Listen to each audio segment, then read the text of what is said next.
Welcome to High Stakes. I'm your host, Tracey Devlyn. On this show, I chat with authors about the moments in their stories that change everything, what's at stake, what it costs, and why we can't look away. From thrillers to romance to sci-fi and beyond. Let's get to it.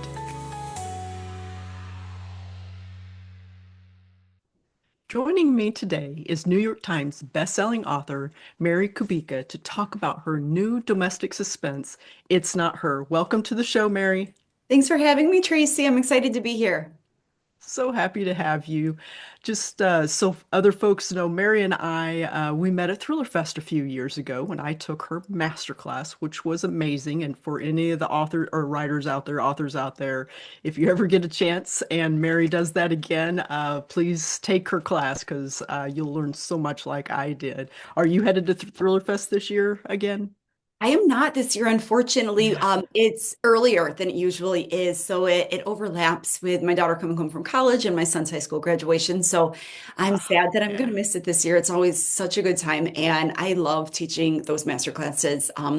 I've had the opportunity to do it twice, once in person and then once virtually during COVID, and I love it. It is such a rewarding experience, and I get so much out of it, and I love to see all the authors in the class really work together and collaborate on their manuscripts, and just I feel like everybody leaves so inspired and excited to get back to work on it, and it's a thrill to be a part of it. It really was, and I think it takes a really special instructor to be able to critique writers' work in a way that isn't just harmful to that writer. And you were able to nail that. And one of the unexpected blessings of the class is the friends that you make through that class. You know, there's still folks from that class that I'm in touch with, and when I see them at the conference, it's like a reunion. And so yeah, it's a really great thing that ITW authors, and it's really wonderful the amount of time and effort that you as the instructor puts into it too. So Yeah. thank you. I don't know Yeah. if I ever got a chance to say Oh thank my you. gosh, I'm sure you did. I'm sure you did. But I think it was the Thriller Fest last year that I ran into a number of you there and realized how you had kept in touch over the years. And that's just made my day. And I feel like writing, it can be isolating. You know, you spend a lot of time just with your imagination and your laptop and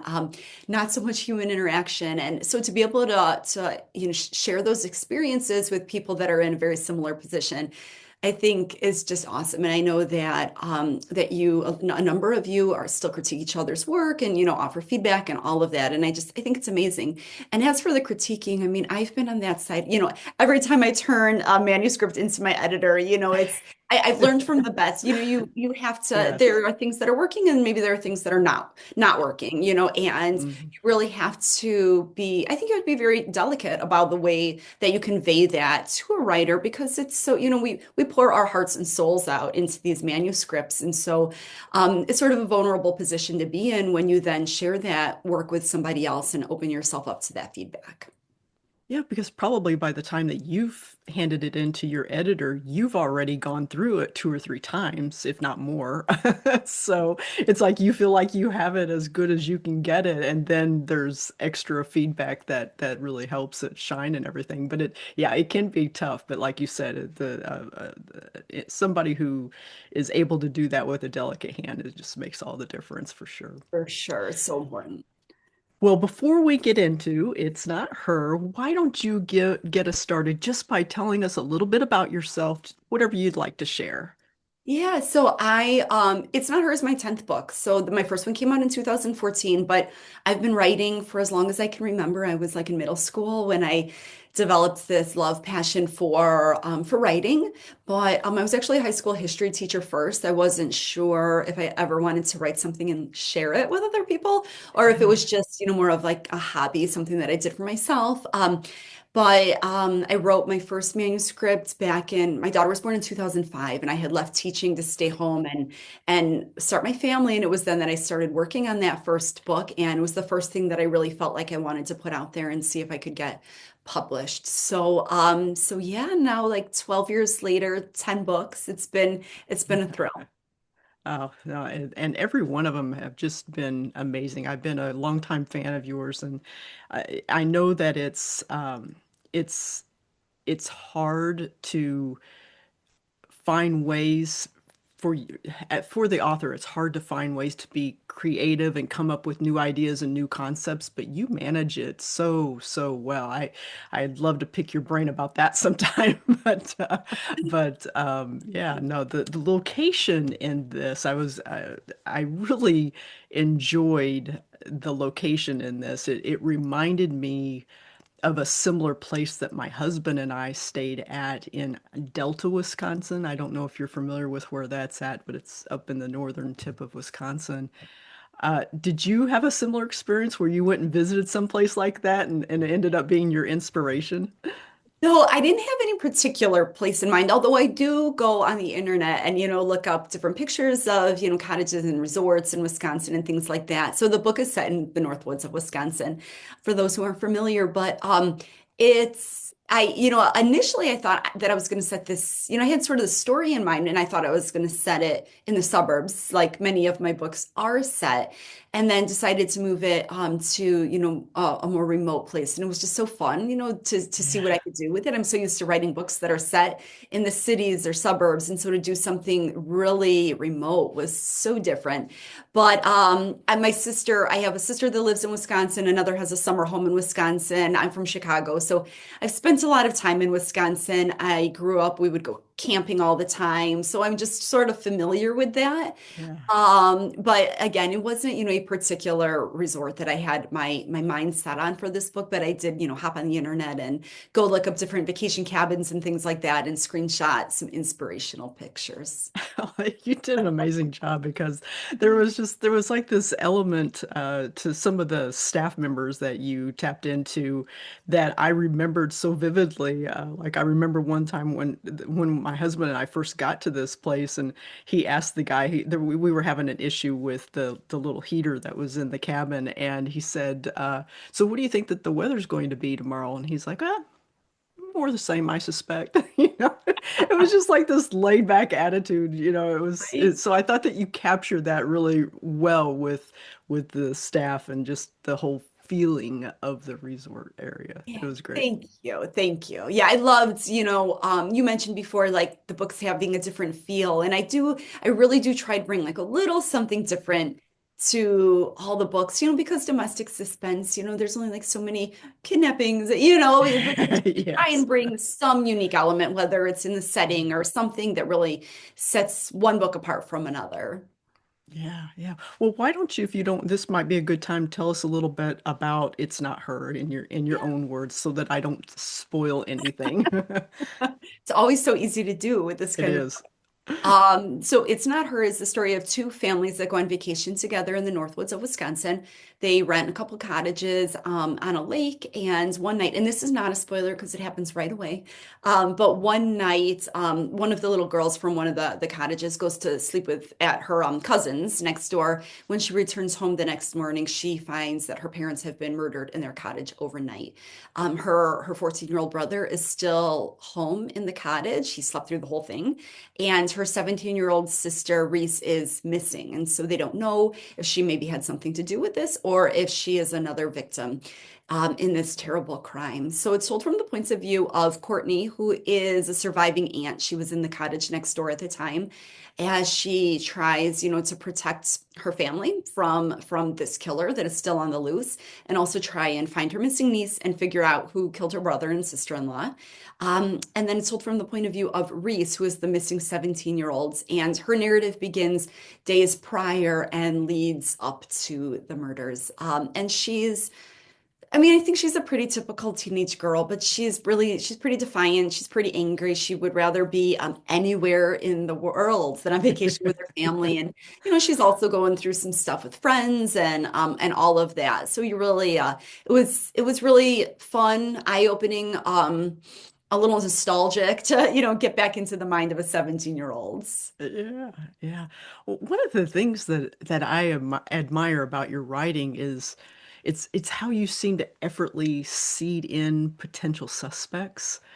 It's like every single one has like this clear motive, and I don't know, you've just done a brilliant job making them appear suspicious, and I don't know if that's just something that comes naturally to your writing, or if that's something that you've had to hone over the years. But from the earliest times, from your first book, I've always gotten that feeling that this is one of those natural talents of yours, because I really, as I'm reading the book, I'm like, okay, it's that person. Okay, no, no, it's that person. And which is kind of unusual for me, normally, because once you read so many books, you can start picking things out, so. Right. Well, thank you for saying that. I am not a plotter, so when I start writing, I really don't know where the story is going to go. And so a lot of times those, red herrings in there, they develop because I don't know if maybe this person actually is the villain or not. So part of that is just me exploring different possibilities. So, and just like getting to know these characters and making them all a little bit suspicious because in all honesty, I am still exploring the possibility that this person may have done this. Got it. So you don't know the villain when you start the story. No. Wow. That's gotta be a little exciting and terrifying at the same time as a You writer. nailed it. It is exciting and terrifying. Yeah, Oh my I gosh. love the not knowing. And Yeah. every writer has a way that works for them. There is no right or wrong. But I don't plot because I feel like it would take a lot of the joy of the writing out of the whole experience for me. Like if I sat down and thought it through and knew exactly what was going to happen, then the actual writing process just wouldn't be as exciting for me. And again, that said, there are people who plot so much, Yes. and Yeah. that's what works for them, and that's amazing. So it's just yeah. So I don't know. So, but in that's exciting, and I'm writing and getting to know my characters, and of course, my mind is thinking, could it be him? Could it be her? Yeah. All of that. So, and then there is that, that doubt. Well, what if all these people seem too implausible or too obvious? Or, what if none of them is just exactly the right fit? And so that's constantly that voice in the back of my head is, constantly doubting. What if these pieces never all come together? So that's the terrifying component of it. But I think that just really the most exciting part of writing for me is when it all really comes together. And I think of that twist and I figure out who my villain or villains are, and it all really starts to come together. And so often I notice that when I really am struggling and I think this is not going to work, or whatever route I was headed is maybe way too obvious or too implausible, and I want to do something else. So often I feel like the answer is kind of on the page already. Like the groundwork has been laid. It's just a matter of pulling out the right pieces. You, I'm glad you mentioned that, because one of the things I was going to ask you is about gems. I call them gems. I don't know what other people call them, but it's like those little things that as you're writing, you put in there, and you're like, I don't know really why I'm putting this in here right now, but you go with it as as an organic writer, you just go with it, right? And then you find out, maybe, I don't even know, 10 chapters later, that one little sentence paid off and it makes sense later. Have you ever come across that? Because that's happened to me. Yeah. And It's I love that you very call them unnerving. gems because that's exactly what it is. And it's, I don't know what it is. There's something definitely going on in the minds that we're not fully aware of, I think, and but that happens all the time, or I Okay. will, sort of like end a chapter on a cliffhanger that I don't know what it means. I don't know how I'm going to answer it, and um but it just seems like a great ending for a chapter. It's, maybe propulsive, maybe it's the kind of thing that's going to keep a reader reading. And, but then, yeah, it's like inevitably a couple chapters later, you think of the aha that ties it all together. And it seems like a perfect fit. And I don't know why or how that happens, but I think that, we're just so connected, whether or not we're actively writing, we're always thinking about it, our manuscripts, our characters, all of it. So I think that our lives are just like so connected to them when we're writing that we're constantly thinking and coming up with things that, maybe haven't really quite made it to our conscious mind yet. Yeah. Well, how do you know when you've hit on an idea that's worth spending a year writing? is there like this kind of aha moment for you, or do you just get an idea and you start writing and you go with it for as long as it feels like I can either go on or yeah, this isn't going to work? Yeah, that's such a good question. I mean, it's a gut feeling and it's hard to explain that, but I have had so many false starts though. I mean, if I could go on my computer right now and like pull out the number of, like 10-page drafts or whatever, some even like like 100 pages. Some get Oh, really up wow. there. And then I realize I'm not enjoying this. Like I should be enjoying this. And I'm writing words for the sake of writing words, but I don't like where this is going and it just doesn't feel right. And so, and then, I've learned the hard way because I did sit there early in my career and I wrote, 100,000 word manuscript, 350 pages that I hated. And Oh, I okay. was, Yeah. I had a deadline and I just kept writing and I never felt it. And I turned it into my editor and, right away, she didn't feel it either, and I realized Oh, we, wow. we, we tossed it. And I started over and I realized, if I'm not feeling it, the readers they're going to get that. They're going to know, they're going to feel that too. They're not going to feel any joy in reading it because I didn't feel any joy in writing it. And so I've learned, even if I've written so many pages and it's really hard to set aside, it's worth it to have the better manuscript in the long run. So now I just, I get a lot of ideas and I start writing and start to think like, maybe this isn't going to work out. Maybe it's a great start, but there's no way to really finish this, that isn't going to Yeah. seem too totally far-fetched or whatever. But then, I just, when it's right, it's right. And it's so hard to explain, but it's this excitement that I feel, and again, I almost never have like all the pieces figured out, but it's just this everyday excitement to get back into the manuscript and just see, all the possibilities of where this could go and get to know my characters more. And I think that's it. When I feel genuinely excited to write, then I know I'm onto something. Okay. All right. No, that's great. I love that. That's oh no, it's wonderful advice. So yeah, listen to your gut basically is what you're saying Yeah. there. Listen to your Yes. gut. Well, on this show, we like to talk about the story stakes, not necessarily the big fate of the realm kind, but the quieter kind. And what do you think was personally on the line for Courtney in this story, or maybe there was some other stakes that you could talk about, but that was what was came to mind when Yeah. I was thinking about this. Yeah, I mean, for Courtney, and again, she's the aunt that, her brother and sister-in-law are the ones that are found murdered. And so I mean, she is in a really high pressure situation. I mean, not only is this killer still out there, so she's Mm. fearing, for everyone's safety, but now she had, and her niece is missing, and with the niece's parents now deceased, she feels completely responsible for finding her, making sure she's okay, getting Yeah. her back home. But there's also the other two Reese's siblings that were in, that are still there. So Wyatt and May.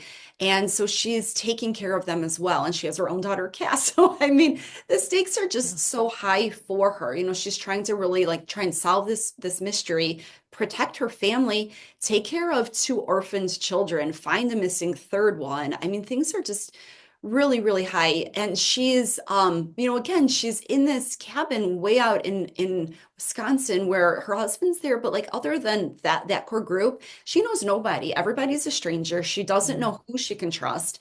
And as this family, starts to, they kind of start to turn on each other. They can't leave. The police won't let them go. Not that they would ever leave without Reese, but they're stuck in this little cabin and they keep all the doors and windows locked because they're afraid. And it gets hot and claustrophobic in there. And they really kind of start to turn on each other. So then, she just doesn't know, can she trust even those people that she's with? Yeah, yeah, that leads back to the whole red herring thing that we were talking about a little bit earlier about the trust. I mean, trust factored in really, really high in this story about who she could and couldn't trust, including those, closest to her. So yeah, it's amazing.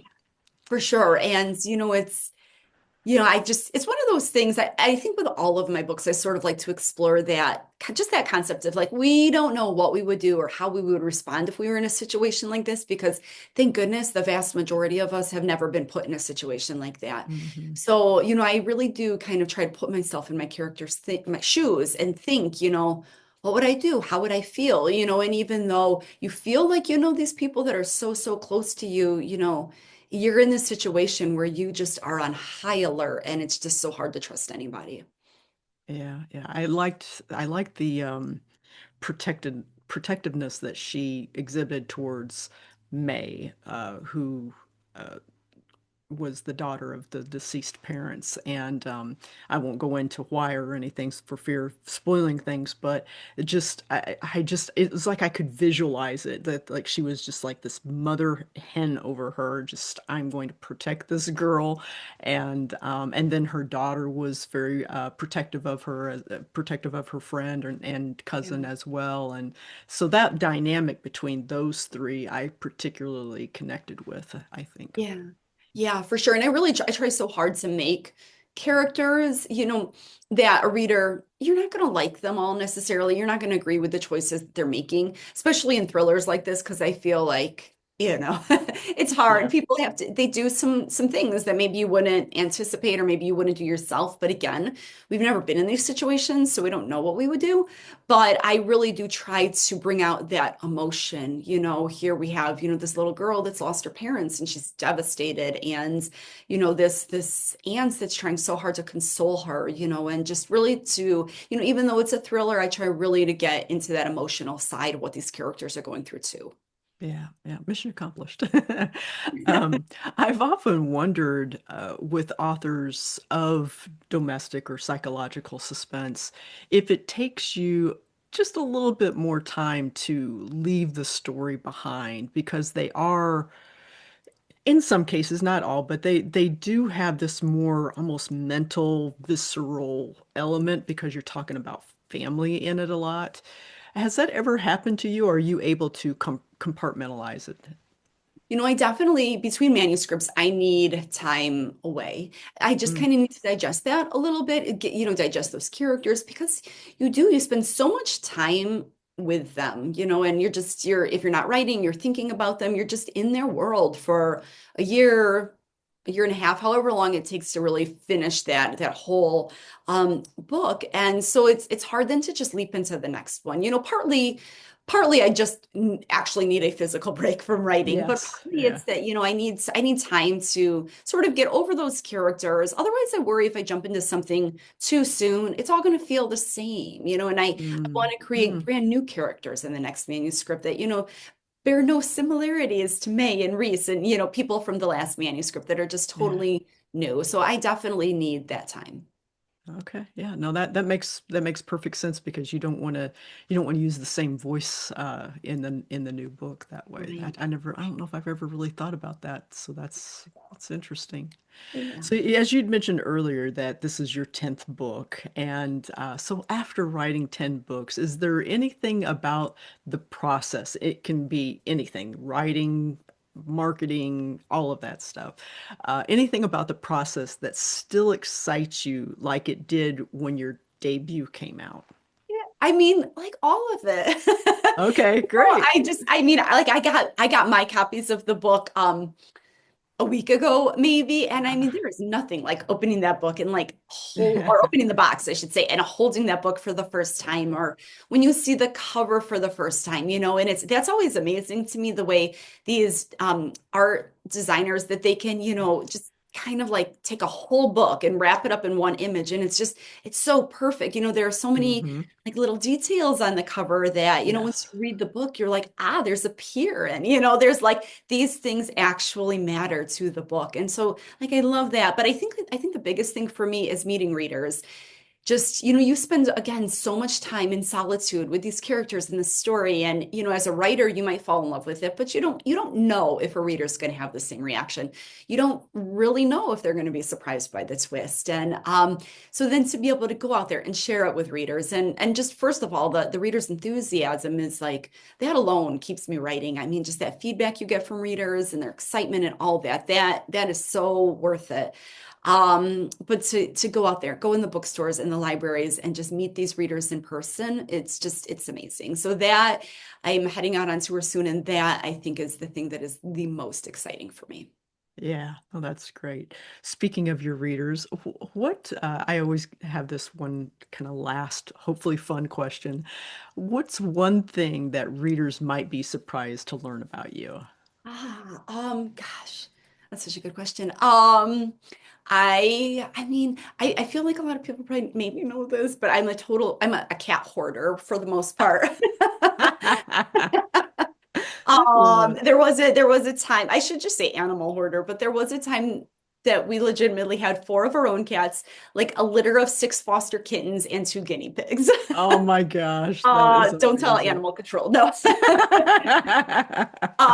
that is our numbers have declines and we don't have any fosters right now. But also after book tour, we'll be heading into kitten season. So I'm really excited to get some more.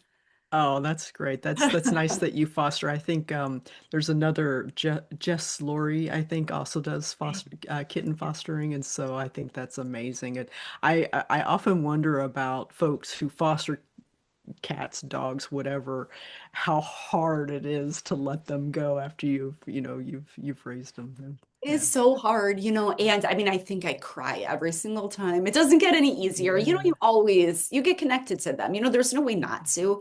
Yeah. But I just the shelter that I volunteer for, it's an amazing no-kill shelter. They also have community cat rooms. So these cats do not go into cages. They have just like Ah, free access in these rooms and they get so much love there. So I know that they are going to a very good place, and then they're going to get adopted. So it makes it so much easier. I also tell myself that once I let this litter go, then we can help more. My husband, ah. reminds me that if I keep them, then we can't foster anymore. So I have to give them back. That's great. That's a good way to look at it. All right. Well, before we go, can you share what's coming up next? Coming up next? What's on the horizon? Yeah, so I'm headed on a book tour, and then right after I have an idea for the next book, like percolating, and I am really excited after book tour to be able to come back and focus on it. So Yeah. it's just an idea right now, so I don't have really anything to share about it, but I'm really excited. Since finishing It's Not Her, there were a number of those false starts that I mentioned before, but I have that gut feeling that I'm onto something here. So I'm really excited to be able to kind of switch gears and focus all my attention on it after All tour. right. Well, good. You can focus on the tour, have fun on the tour, get to meet those readers that you mentioned that you love meeting, and so that's great. I'm very jealous that that you won't be coming to a theater near me, right? But Yeah. yeah, I just check out Mary's social media. You'll see her tour list there. She's got it listed out and everything. Yeah. Folks, be sure to order your copy of It's Not Her today. It's a wonderful book. The twist at the end is brilliant. You won't see it coming. It's just so much fun, if you can call it that, but it is. It's fun because she gets you every time. You can learn more about Mary at marykubica.com, where you'll also find all of her social links. Mary, thank you so much for joining me. It was so great to see you again. Thank you so much for having me. That's it for today's high stakes story. Follow the show so the next episode lands right in your feed. And if you enjoyed today's chat, a quick rating or review helps new listeners find us. Visit tracydevlyn.com/podcast for show notes and links to today's amazing guest and their fabulous book. High Stakes is a proud member of the Authors on the Air Global Radio Network. Thanks for listening. Until next time, enjoy the adventure, everyone.